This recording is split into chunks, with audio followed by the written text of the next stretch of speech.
ओम शांति। 7 फरवरी 2025 के ईश्वरीय महावाक्य। पहले सुनते हैं मुरली के मुख्य पॉइंट्स।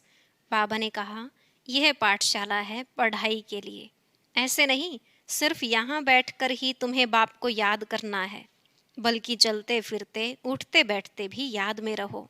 याद करते करते तुम शांति धाम में चले जाएंगे। याद करने के लिए खास कहीं बैठना नहीं होता। सब कामकाज करते अपने माशूक को याद करने की आदत डालनी है। फिर बाबा ने कहा, तुम्हारी एम ऑब्जेक्ट है लक्ष्मी नारायण बनने की, परंतु पढ़ने बिगर थोड़े ही बनेंगे। यह बाप तो अविनाशी ज्ञान सर्जन है, जो रूहों को ज्ञान इंजेक्शन लगाते हैं। तुम्हें पढ़कर होशियार बनना चाहिए, फिर प्रजा भी बनानी है, तभी लक्ष्मी नारायण जैसा बनेंगे। बाप जानते हैं कई बच्चों की बुद्धि घड़ी घड़ी और तरफ भाग जाती है। एक रस याद में रहने की मेहनत करनी चाहिए। लास्ट में बाबा ने कहा, आगे चल जब जोर से लड़ाई लगेगी तो तुम्हारे पास ढेर आएंगे और तुम एक एक लाखों की सेवा करेंगे। लेकिन पहले अपनी अवस्था ऐसी होनी चाहिए। ऐसा पास विद ऑनर बनना है जो धर्मराज की सजा ना मिले। कुदृष्टि भी काम का ही अंश है। इस पर जीत पहनो तो जगत जीत बन जाएंगे। अब सुनते हैं महावाक्यों को विस्तार से। बाबा ने कहा, मीठे बच्चे, तुम्हें चलते फिरते याद में रहने का अभ्यास करना है। ज्ञान और योग, यही मुख्य दो चीजें हैं। योग माना याद। प्रश्न, अक्लमंद बच्चे, होशियार बच्चे कौन से बोल मुख से नहीं बोलेंगे? उत्तर, हमें योग सिखाओ।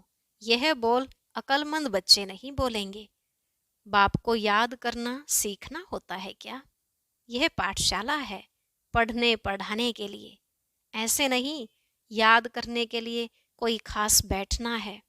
तुम्हें कर्म करते बाप को याद करने का अभ्यास करना है। ओम शांति। अब रूहानी बाप बैठ रूहानी बच्चों को समझाते हैं। बच्चे जानते हैं रूहानी बाप इस रथ द्वारा हमको समझा रहे हैं। अब जबकि बच्चे हैं तो बाप को व किसी बहन व भाई को कहना कि मुझे बाबा को याद करना सिखलाओ, यह रॉन्ग हो जाता है। तुम कोई छोटी बच्चियां तो नहीं हो ना। यह तो जानते हो मुख्य है रूह, वह तो है अविनाशी, शरीर है विनाशी। बड़ा तो रूह हुआ ना। अज्ञान काल में यह ज्ञान किसको नहीं रहता कि हम आत्मा हैं। शरीर द्वारा बोलते हैं, देह अभिमान में आकर ही बोलते हैं मैं यह करता हूँ। अभी तुम देही अभिमानी बने हो। जानते हो आत्मा कहती है मैं इस शरीर द्वारा बोलती हूँ, कर्म करती हूँ। आत्मा मेल है। बाप समझाते हैं यह बोल बहुत करके सुने जाते हैं। कहते हैं हमको योग में बिठाओ। सामने एक बैठते हैं इस ख्याल से कि हम भी बाबा की याद में बैठें, यह भी बैठे। अब पाठशाला कोई इसके लिए नहीं है। पाठशाला तो पढ़ाई के लिए है। बाकी ऐसे नहीं यहाँ बैठकर सिर्फ तुम्हें याद करना है। बाप ने तो समझाया है चलते फिरते उठते बैठते बाप को याद करो। इसके लिए खास बैठने की भी दरकार नहीं।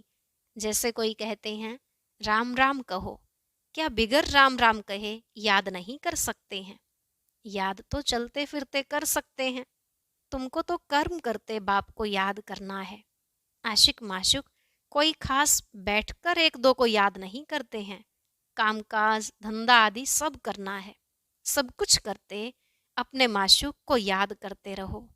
ऐसे नहीं कि उनको याद करने के लिए खास कहाँ जाकर बैठना है। तुम बच्चे गीत व कविताएं आदि सुनाते हो तो बाबा कह देते हैं यह भक्ति मार्ग के हैं। कहते भी हैं शांति देवा, सो तो परमात्मा को ही याद करते हैं, न कि श्री कृष्ण को। ड्रामानुसार आत्मा अशांत हो पड़ी है तो बाप को पुकारती है, क्योंकि शांति सुख ज्ञान का सागर वह है। ज्ञान और योग मुख्य दो चीजें हैं। योग माना याद। उन्हों का हठ योग बिल्कुल ही अलग है। तुम्हारा है राजयोग। बाप को सिर्फ याद करना है। बाप द्वारा तुम बाप को जानने से सृष्टि के आदि मध्य अंत को जान गए हो। तुमको सबसे बड़ी खुशी तो यह है कि हमको भगवान पढ़ाते हैं। भगवान का भी पहले पहले पूरा परिचय होना चाहिए। ऐसा तो कभी नहीं जाना कि जैसे आत्मा स्टार है वैसे भगवान भी स्टार है। वह भी आत्मा है, परंतु उनको परमात्मा सुप्रीम सोल कहा जाता है। वह कभी पुनर्जन्म तो लेते नहीं हैं। ऐसे नहीं कि वह जन्म मरण में आते हैं, नहीं, पुनर्जन्म नहीं लेते हैं। खुद आकर समझाते हैं मैं कैसे आता हूँ। त्रिमूर्ति का गायन भी भारत में है। त्रिमूर्ति ब्रह्मा विष्णु शंकर का चित्र भी दिखाते हैं। शिव परमात्माए नमः कहते हैं ना, उस ऊंचते ऊंच बाप को भूल गए हैं। सिर्फ त्रिमूर्ति का चित्र दे दिया है। ऊपर में शिव तो जरूर होना चाहिए, जिससे यह समझें कि इनका रचयिता शिव है। रचना से कभी वर्षा नहीं मिल सकता है। तुम जानते हो ब्रह्मा से कुछ भी वर्षा नहीं मिलता। विष्णु को तो हीरे ज्वारों का ताज है ना। शिव बाबा द्वारा फिर पैनी से पाउंड बने हैं। शिव का चित्र न होने से सारा खंडन हो जाता है। ऊंचते ऊंच है परमपिता परमात्मा, उनकी यह रचना है। अभी तुम बच्चों को बाप से स्वर्ग का वर्षा मिलता है 21 जन्मों के लिए। भल वहां फिर भी समझते हैं लौकिक बाप से वर्षा मिलता है। वहां यह पता नहीं कि यह बेहद के बाप से पाई हुई प्रारब्ध है। यह तुमको अभी पता है। अभी की कमाई वहां 21 जन्म चलती है। वहां यह मालूम नहीं रहता है। इस ज्ञान का बिल्कुल पता नहीं रहता। यह ज्ञान न देवताओं में है न शूद्रों में रहता है। यह ज्ञान है ही तुम ब्राह्मणों में। यह है रूहानी ज्ञान। स्पिरिचुअल का अर्थ भी नहीं जानते हैं। डॉक्टर ऑफ फिलॉसफी कहते हैं। डॉक्टर ऑफ स्पिरिचुअल नॉलेज एक ही बाप है। बाप को सर्जन भी कहा जाता है ना। साधु संत आदि कोई सर्जन थोड़े ही हैं। वेद शास्त्र आदि पढ़ने वालों को डॉक्टर थोड़े ही कहेंगे। भल टाइटल भी दे देते हैं, परंतु वास्तव में रूहानी सर्जन है एक बाप जो रूह को इंजेक्शन लगाते हैं। वह है भक्ति। उनको कहना चाहिए डॉक्टर ऑफ भक्ति अथवा शास्त्रों का ज्ञान देते हैं। उनसे फायदा कुछ भी नहीं होता, नीचे गिरते ही जाते हैं, तो उनको डॉक्टर कैसे कहेंगे।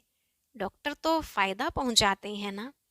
यह बाप तो है अविनाशी ज्ञान सर्जन। योग बल से तुम एवर हेल्दी बनते हो। यह तो तुम बच्चे ही जानते हो, बाहर वाले क्या जाने।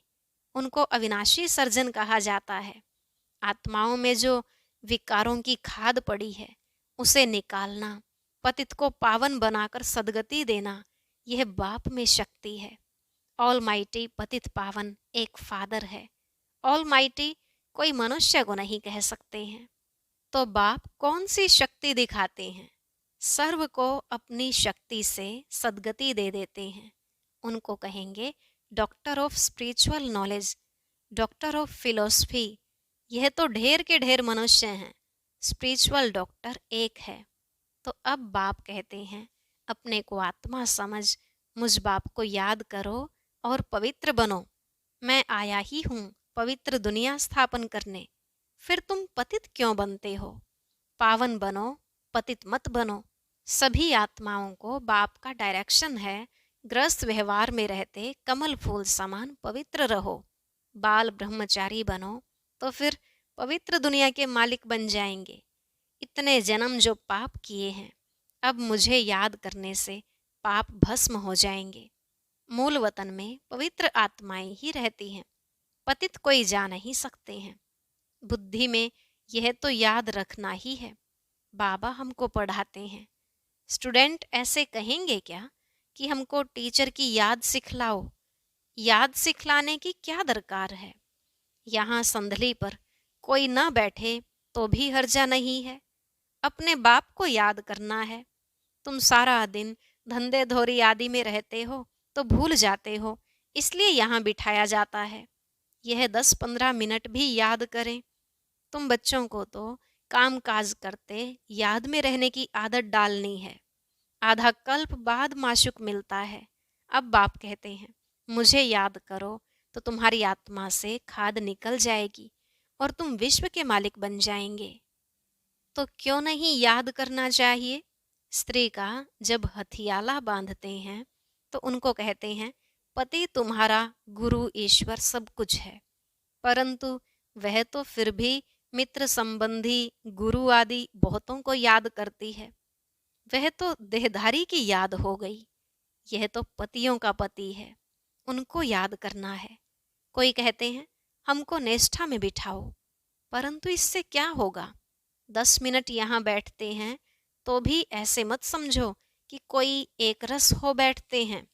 भक्ति मार्ग में किसकी पूजा करने बैठते हैं तो बुद्धि बहुत भटकती रहती है। नौधा भक्ति करने वालों को यही तात लगी रहती है कि हमको साक्षात्कार हो। वह आश लगाकर बैठे रहते हैं, एक ही लगन में लवलीन हो जाते हैं, तब साक्षात्कार होता है। उनको कहा जाता है नौधा भक्त। वह भक्ति ऐसी है जैसे आशिक माशुक, खाते पीते बुद्धि में याद रहती है, उनमें विकार की बात नहीं होती।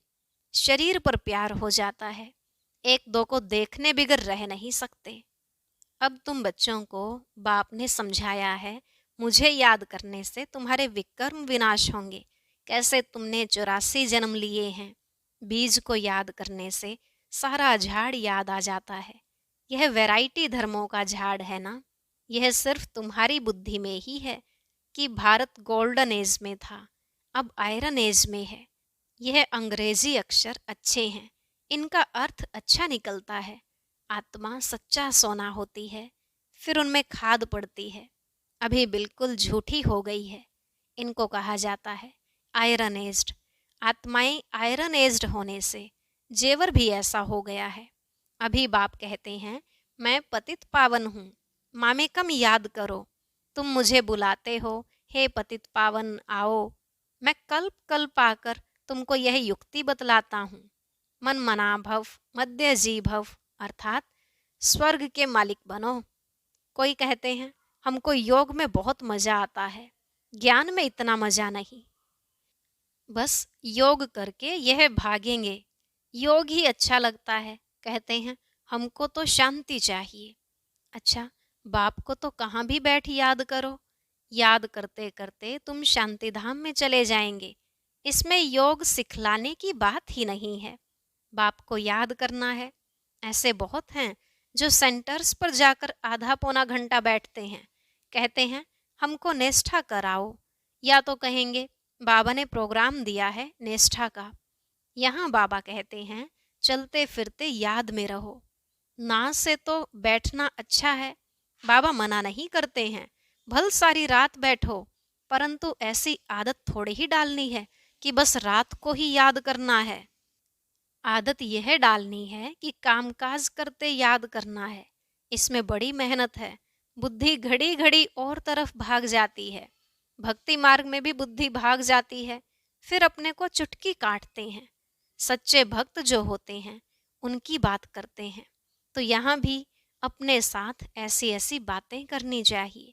बाबा को क्यों नहीं याद किया? याद नहीं करेंगे तो विश्व के मालिक कैसे बनेंगे? आशिक माशुक तो नाम रूप में फंसे रहते हैं। यहाँ तो तुम अपने को आत्मा समझ बाप को याद करते हो। हम आत्मा इस शरीर से अलग हैं। शरीर में आने से कर्म करना होता है। बहुत ऐसे भी हैं जो कहते हैं हम दीदार करें। अब दीदार क्या करेंगे, वह तो बिंदी है ना। अच्छा, कोई कहते हैं श्री कृष्ण का दीदार करें। श्री कृष्ण का तो चित्र भी है ना। जो जड़ है सो फिर चैतन्य में देखेंगे, इससे फायदा क्या हुआ? साक्षात्कार से थोड़े ही फायदा होगा। तुम बाप को याद करो तो आत्मा पवित्र हो। नारायण का साक्षात्कार होने से नारायण थोड़े ही बन जाएंगे। तुम जानते हो हमारी एम ऑब्जेक्ट है ही लक्ष्मी नारायण बनने की, परंतु पढ़ने बिगर थोड़े ही बनेंगे। पढ़कर होशियार बनो, प्रजा भी बनाओ, तब लक्ष्मी नारायण बनेंगे। मेहनत है, पास विद ऑनर होना चाहिए, जो धर्मराज की सजा न मिले। यह मुरब्बी बच्चा भी साथ है। यह भी कहते हैं तुम तीखे जा सकते हो।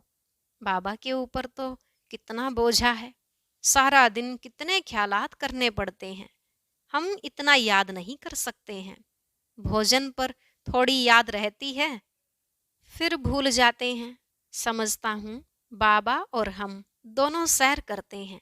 सैर करते करते बाबा को भूल जाता हूँ। खिसकनी वस्तु है ना, घड़ी घड़ी याद खिसक जाती है। इसमें बहुत मेहनत है। याद से ही आत्मा पवित्र होनी है। बहुतों को पढ़ाएंगे तो ऊंच पद पाएंगे। जो अच्छा समझते हैं वह अच्छा पद पाएंगे। प्रदर्शनी में कितनी प्रजा बनती है। तुम एक एक लाखों की सेवा करेंगे और फिर अपनी भी अवस्था ऐसी चाहिए। कर्मातीत अवस्था हो जाएगी, फिर शरीर नहीं रहेगा। आगे चल तुम समझेंगे, अब लड़ाई जोर हो जाएगी। फिर ढेर तुम्हारे पास आते रहेंगे, महिमा बढ़ती जाएगी। अंत में सन्यासी भी आएंगे, बाप को याद करने लग पड़ेंगे। उनका पार्ट ही मुक्तिधाम में जाने का है। नॉलेज तो लेंगे नहीं, तुम्हारा मैसेज सभी आत्माओं तक पहुंचना है। अखबारों द्वारा बहुत सुनेंगे, कितने गांव हैं, सबको पैगाम देना है। मैसेंजर पैगंबर तुम ही हो, पतित से पावन बनाने वाला और कोई है नहीं सिवाय बाप के। ऐसे नहीं कि धर्म स्थापक किसको पावन बनाते हैं, उनका धर्म तो वृद्धि को पाना है। वह वापिस जाने का रास्ता कैसे बताएंगे। सर्व का सदगति दाता एक है। तुम बच्चों को अब पवित्र जरूर बनना है। बहुत हैं जो पवित्र नहीं रहते हैं। काम महाशत्रु है ना, अच्छे अच्छे बच्चे गिर पड़ते हैं। कुदृष्टि भी काम का ही अंश है। यह बड़ा शैतान है। बाप कहते हैं इस पर जीत पहनो तो जगत जीत बन जाएंगे। अच्छा, मीठे मीठे सिकलधे बच्चों प्रति माता पिता बाप दादा का याद प्यार और गुड मॉर्निंग। रूहानी बाप की रूहानी बच्चों को नमस्ते।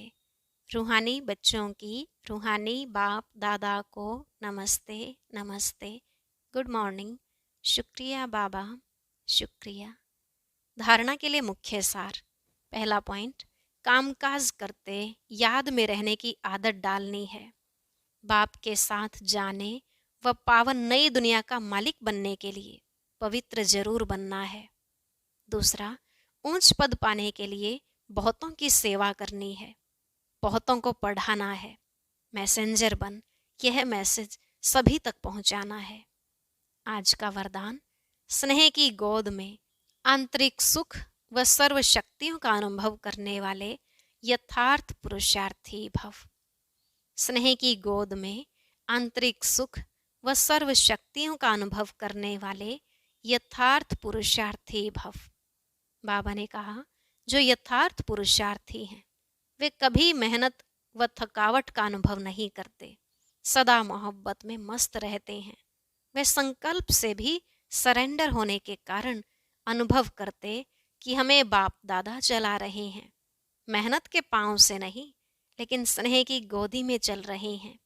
स्नेह की गोद में सर्व प्राप्तियों की अनुभूति होने के कारण वह चलते नहीं, लेकिन सदा खुशी में, आंतरिक सुख में, शक्तियों के अनुभव में उड़ते रहते हैं। स्लोगन, निश्चय रूपी फाउंडेशन पक्का है तो श्रेष्ठ जीवन का अनुभव स्वतः होता है। निश्चय रूपी फाउंडेशन पक्का है तो श्रेष्ठ जीवन का अनुभव स्वतः होता है। अव्यक्त इशारे, एकांत प्रिय बनो, एकता और एकाग्रता को अपनाओ। अनेकता में एकता, तो प्रैक्टिकल में अनेक देश, अनेक भाषाएं, अनेक रंग रूप, लेकिन अनेकता में भी सबके दिल में एकता है ना, क्योंकि दिल में एक बाप है। एक श्रीमत पर चल, अनेक भाषाओं में होते हुए भी मन का गीत, मन की भाषा एक है। अच्छा, ओम शांति। अब सुनते हैं आज की अव्यक्त मुरली। इसके लिए ऊपर दिए गए बॉक्स पर क्लिक करें।